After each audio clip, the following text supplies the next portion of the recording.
Hello guys, good day to you. This is Max speaking, our geocentric truth, or geo. Check me out on YouTube and also on TikTok right here. And I'm also setting up on Rumble. So this is a very simple lesson of Perspective 101 based on a geocentric topographical plane model, or flat earth if you want to call it that. Have right here actual evidence and picture proof of what perspective actually is and how it works. Of course, the camera's lens is almost the same as a human's eye, right? This is a simple explanation on how this works. Is just check this out. Look at this image right here on how the camera's elevation when the user takes the picture. If that camera is at the elevation of the rails that are going into the distance, it's gonna be at a straight level. But if that camera were to be lowered and they took that picture again, you're gonna see this climbing downward. So this is what happens when you're on a road and you have those street lights going into the distance and you see them fall to the horizon, right? All of these are actual example of what perspective is.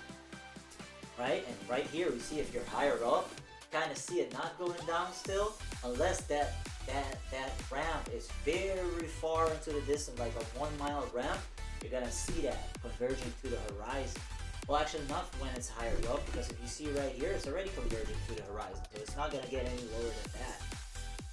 But what I'm trying to say is that anything that's higher than is gonna converge to the horizon, right? Like street lamps, clouds, poles, street poles, light poles, airplanes, the sun, the moon, the stars. They all do the same thing. Okay, so let me give you a small scale experiment on how perspective works on a flat earth model or a geocentric topographical plane model, right? So right here, I'm gonna put myself in front of this guy right here. I'm gonna look at this tunnel right here. You're gonna see the road ramps up and the roof falls down and the walls are closing inwards. When you went to art class the first time, they gave you a blank sheet of paper. They made a dot in the center and you had to draw 4 lines and a horizontal line on the middle side of the page. And there on the middle line, you have to draw the buildings going into the distance and merging to the horizon. That merge right there is called the convergence point. Alright? So we see these lights falling to the horizon and the road ramping up. And check this out. Mind you, this is just a photo. If I zoom into the photo, it seems like the lights are now higher up and the tunnel is bigger. So I'm increasing my resolution by zooming into the photo.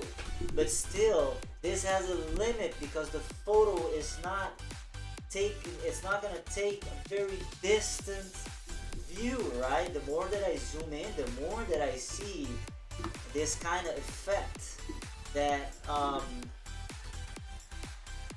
that the tunnel is opening up to me, right? But this is exactly what happens if you were to be traveling through the tunnel physically, right?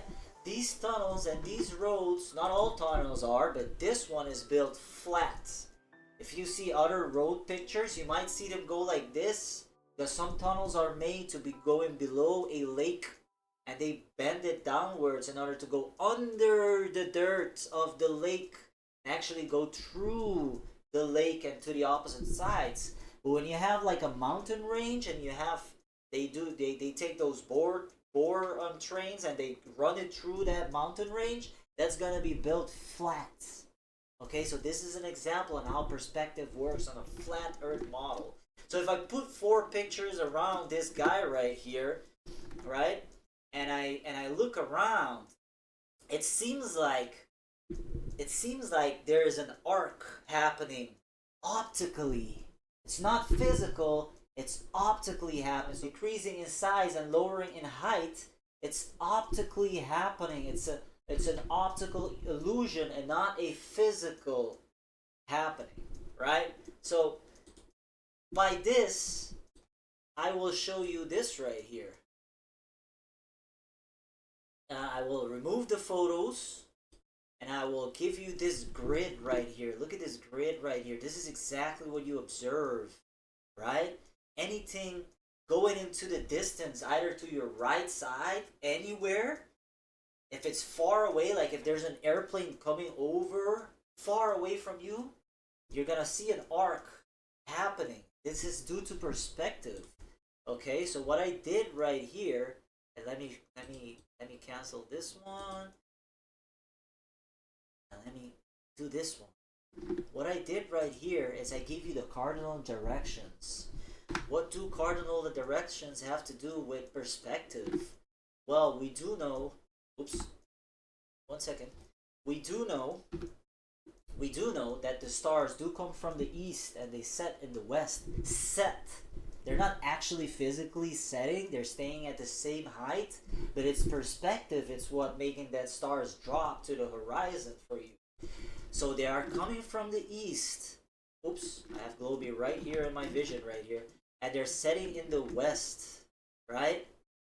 And what you're seeing, south and north, right? South and north, like anything that's going into the distance for you. Let's say if there's an airplane crossing your airspace far south, you're gonna see it make an arc. And if it's farther away from you in the south, it's gonna make an arc, smaller arc. And it's further away from you in the south, it's gonna make a smaller arc, a smaller arc, a smaller arc. So what the stars are doing when you're looking at the south or when you're looking into the north is simply arcing away from you the farther they go. And this is how you simply get the clockwise motion and the counterclockwise motion, because the stars are still coming from the east and setting in the west, going over your head due to perspective. If I do this right here and I go like this, check this out. What is my right hand doing if I look at my right hand? Oh, that's clockwise. What is my left hand doing if I'm looking at my left hand? Oh, my left hand is moving counterclockwise. It's that simple, guys. And that's why we see clockwise and counterclockwise motions of the stars looking at the north and the south. It's not due to a globe. It's due to perspective. And that for you, my man, is Perspective 101 for the globies. Take care, guys.